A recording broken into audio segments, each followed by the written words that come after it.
Hey Wargamers, Josh here with Wargames Delivered, and today we are going to be talking about the machine gun teams the Marine Corps used in the Pacific. Make sure you visit us on the web at www.wargamesdelivered.com, link in the description below. Make sure you take advantage of our Buy 6, Get 3 promo we're running right now. You can get all the paints and the miniatures featured in this video.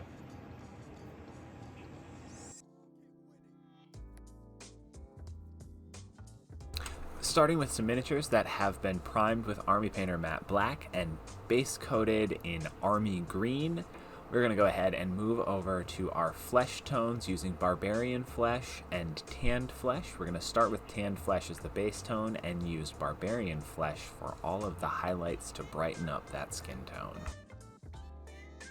The Browning M1919 30 caliber medium machine gun saw widespread and varied use during the 20th century.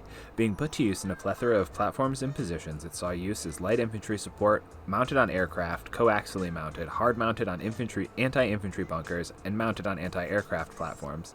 The M1919 proved so effective it continued to be used by the United States military until after the Vietnam War and is currently still in service in some militaries today.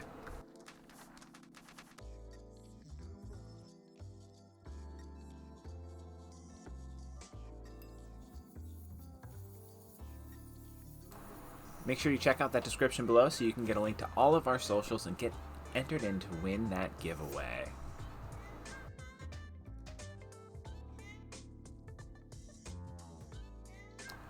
Utilizing a recoil-operated closed-bolt belt-fed system that could spit out a devastating 400 to 600 rounds a minute, the rate of fire did increase as technology advanced, with the AN M2 variant releasing an astonishing 1,200 to 1,500 rounds per minute.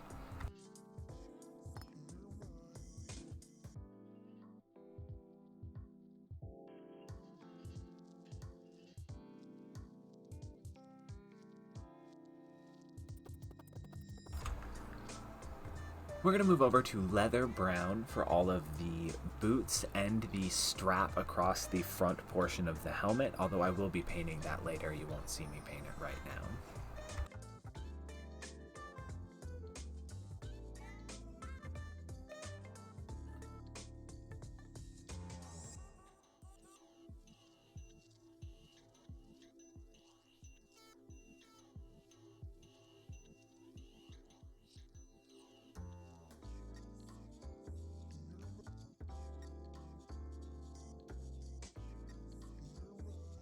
Once that leather brown is drying, we're going to move on to the color Desert Yellow. That Desert Yellow is going to be used for all of the canvas materials.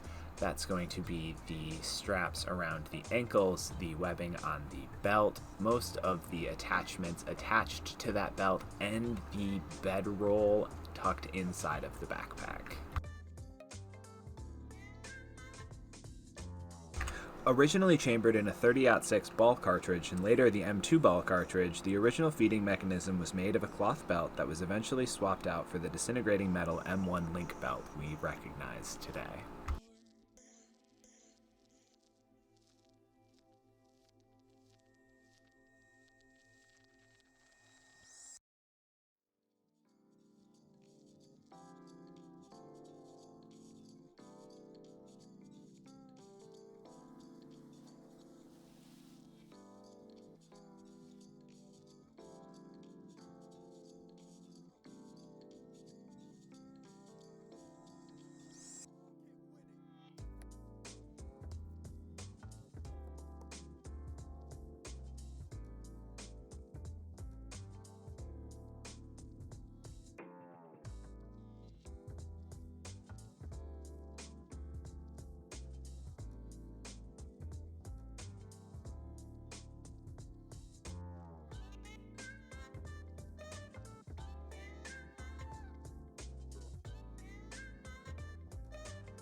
Moving on from Desert Yellow, we're going to use the color Combat Fatigues to do the netting on the very top of the helmet. I used a dry brush, I used absolutely no moisture, and I wiped off a lot of the paint so that I could get a little bit of the Army Green still visible underneath.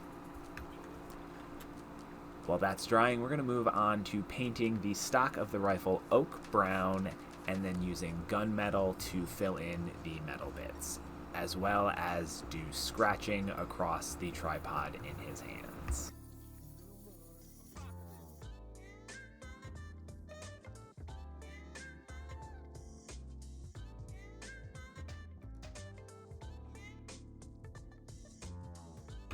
Interesting note, there was a specific method of loading and preparing to fire. The cocking handle was to be pulled back with your right hand, palm facing up, to prevent the dislocation or injury of the thumb in the event that the gun accidentally fired or cooked off a round, as it was prone to doing when it got hot due to the closed bolt system it was designed with.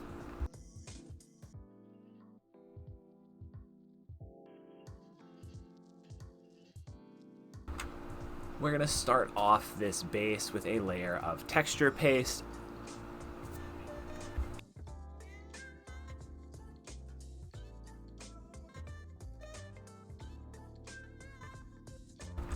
Attach each of our minis. We are going to then blend in the ground around it to make sure that there are no transitions visible.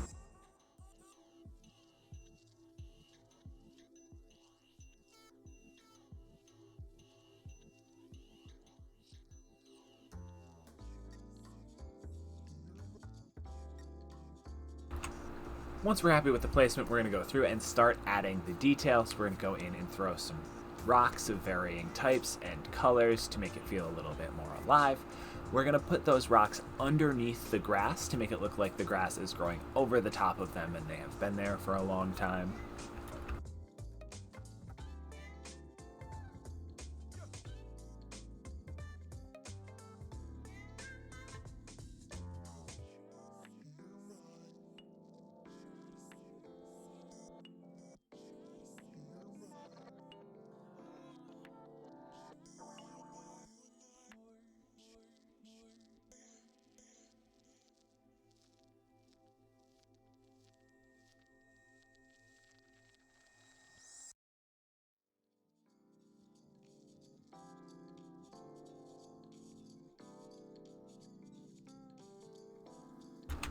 Once I'm good with all those rocks, we're going to go ahead and start adding shrubbery of varying degrees using different weights of phlox and different thickness of phlox. I started off with a really heavy one to simulate thick undergrowth, a medium weight one to do thinner undergrowth, and then the lightweight flocking to fill in all of the gaps.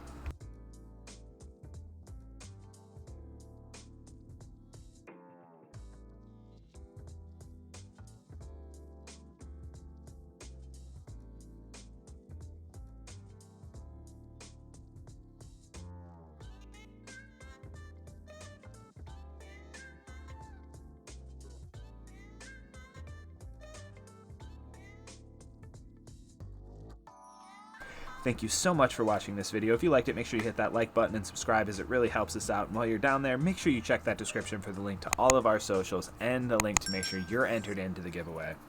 I'm Josh, this is Wargames Delivered, and until next time, we'll see you on the tabletop.